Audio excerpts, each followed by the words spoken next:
मुंबई एक ऐसा शहर जो कभी नहीं सोता। यहाँ रोज नए सपने जन्म लेते हैं, नए लोग अपनी किस्मत लिखने आते हैं। लेकिन 30 अक्टूबर 2025 का दिन, यह शहर कुछ और ही देखने वाला था। एक छोटा सा स्टूडियो, 17 बच्चे और एक आदमी जिसे लोग कभी समाज सेवा का हीरो कहते थे। यही आदमी उस दिन मौत का दूसरा नाम बन गया। 29 अक्टूबर की शाम पवई के आरए स्टूडियो में सब कुछ सामान्य था। कैमरे चल रहे थे, बच्चे ऑडिशन दे रहे थे, लाइटें चमक रही थीं। हर चेहरे पर एक सपना था, एक मौका मिलने का, एक नई शुरुआत करने का। लेकिन अगले दिन 30 अक्टूबर को दोपहर लगभग 1:45 पर यही स्टूडियो मौत का पिंजरा बन गया। 38 वर्ष का रोहित आर्य, जो खुद को प्रोड्यूसर बता रहा था, अचानक अंदर के सारे दरवाजे बंद कर देता है, खिड़कियों पर सेंसर लगा देता है और बच्चों के सामने चिल्लाता है, कोई पास मत आना वरना मैं सबको जला दूंगा। कमरे में रबर का घोल और कुछ अजीब सा केमिकल रखा था। उसके हाथ में एयर गन थी, पर उसके इरादे किसी असली राइफल से कम नहीं लग रहे थे। अंदर डर का माहौल था और बाहर माता पिता की चीखें। एक क्रू मेंबर रोहन आहर ने हिम्मत दिखाई। वह किसी तरह खिड़की तोड़कर बाहर निकला। हाथ कट गया, आंखों में पेपर स्प्रे लगा, पर फिर भी उसने पुलिस को कॉल कर दिया। बाहर सायरन बज रहे थे, अंदर बच्चों की चीखें गूंज रही थीं। मुंबई रुक गई थी, सांसें थम गई थीं। दोपहर लगभग 2 बजे मुंबई पुलिस की क्विक रिस्पांस टीम पहुंच गई। ऑपरेशन की कमान एपीआई अमोल वाघमारे ने संभाली। सबसे पहला लक्ष्य बच्चों को सुरक्षित निकालना। लेकिन रोहित बात करना चाहता था। उसने कहा, मैं कोई आतंकवादी नहीं हूं, मैं बस अपनी बातें समझाना चाहता हूं। मेरी मांगें बहुत साधारण और नैतिक हैं। अगर तुमने गलती की तो ये बच्चे चोट खाएंगे। उसने एक वीडियो रिकॉर्ड करके सोशल मीडिया पर अपलोड किया। आवाज शांत थी, लेकिन उसमें छुपी धमकी सबको हिला गई। रोहित बार बार यही कह रहा था, सरकार मुझे 2 करोड़ रुपए का भुगतान नहीं दे रही, मैं सिस्टम से थक गया हूं। लेकिन रोहित आर्य था कौन? एक समय था जब यह आदमी एक सामाजिक सुधारक के रूप में जाना जाता था। पुणे का रहने वाला, लेट्स चेंज स्वच्छता मॉनिटर प्रोजेक्ट का निर्देशक, जो महाराष्ट्र के स्कूलों में सफाई और डिजिटल रिपोर्टिंग सिस्टम लाने का काम कर रहा था। उसके प्रोजेक्ट को मुख्यमंत्री माझी शाला सुंदर शाला अभियान के तहत फंड मिला था। 64,000 से अधिक स्कूलों और 59 लाख विद्यार्थियों तक यह प्रोजेक्ट पहुंच चुका था। रोहित को 2023 में शिक्षा मंत्री ने पुरस्कार दिया था। मीडिया ने उसे डिजिटल गांधी कहा था। लेकिन 2024 में सब बदल गया। सरकार ने प्रोजेक्ट का दूसरा चरण रोक दिया और 2 करोड़ रुपए का भुगतान अटक गया।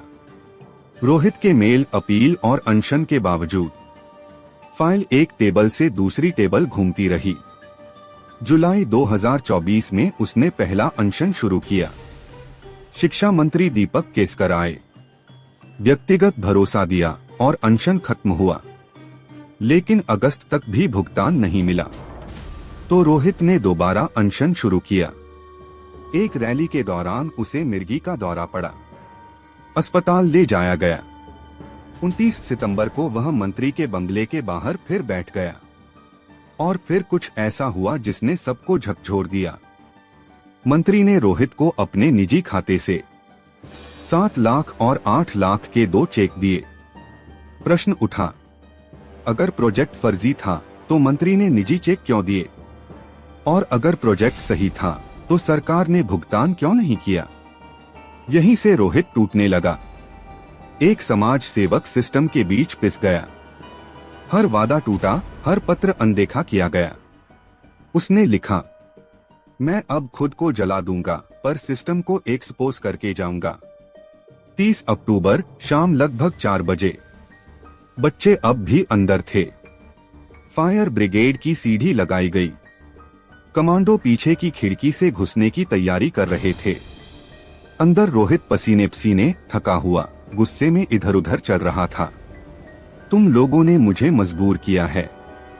जब क्यूआरटी ने एंट्री ली, रोहित ने उन पर एयर गन तान दी। एपीआई अमोल वाघमारे ने 1 सेकंड में फैसला लिया और गोली चला दी। गोलियों की आवाज, चीखें और फिर सन्नाटा। शाम लगभग 4 बजे रोहित जमीन पर पड़ा था। 4:10 पर अस्पताल ने उसे मृत घोषित कर दिया और 4:30 तक सभी 19 बंधक सुरक्षित बाहर निकाले जा चुके थे।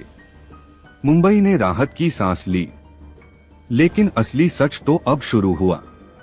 पुलिस ने कहा, सेल्फ डिफेंस, उसने हम पर हमला किया, लेकिन रिपोर्ट में लिखा था वह केवल एयर गन इस्तेमाल कर रहा था। तो सवाल उठा, गोली उसके पैरों में क्यों नहीं मारी गई? सीधे सीने में क्यों? वकील और एक्टिविस्ट नितिन सतपुते ने बॉम्बे हाई कोर्ट में याचिका दायर की। उन्होंने कहा, यह फेक एनकाउंटर था। रोहित को चुप कराया गया। विपक्ष ने भी सरकार से पूछा, अगर वह मानसिक रोगी था तो उसे सरकारी प्रोजेक्ट का कॉन्ट्रैक्ट किसने दिया? चारों ओर सवालों की आग लग गई। रोहित की कहानी उस इंसान की कहानी है जो आदर्शवाद से हकीकत तक गिर गया। एक समय का सुधारक, एक दिन आतंकवादी घोषित कर दिया गया। उसके लिए 2 करोड़ केवल पैसा नहीं था, वह उसके काम की पहचान थी, उसकी इज्जत थी। सिस्टम ने उसे अनदेखा किया, देरी पर देरी दी, और जब उसने आवाज उठाई, उसे पागल कहकर खत्म कर दिया। क्या वह सचमुच पागल था या सिस्टम ने उसे ऐसा बना दिया? उसका वीडियो मैं आतंकवादी नहीं हूं आज भी इंटरनेट पर मौजूद है। उसने कहा था, मैं आत्महत्या नहीं कर रहा, मैं सिस्टम को बेनकाब कर रहा हूं। लेकिन अब वह नहीं है, और सिस्टम आज भी वैसा ही है। उसकी मौत के बाद 2 करोड़ की फाइल पर कभी हस्ताक्षर नहीं हुए। मामला बंद कर दिया गया और लोग आगे बढ़ गए। लेकिन सवाल अब भी जिंदा हैं। क्या हमने एक इंसान खो दिया या एक सच छुपा दिया? जब सिस्टम नहीं सुनता तो आवाज टूट जाती है। भ्रष्टाचार और देरी सिर्फ पैसा नहीं लेते, जिंदगियां भी ले लेते हैं। रोहित आर्य मर गया, पर उसके प्रश्न आज भी गूंजते हैं। मैंने सिर्फ अपना हक मांगा था, क्या मैंने गलत मांगा? आज भी बहस होती है।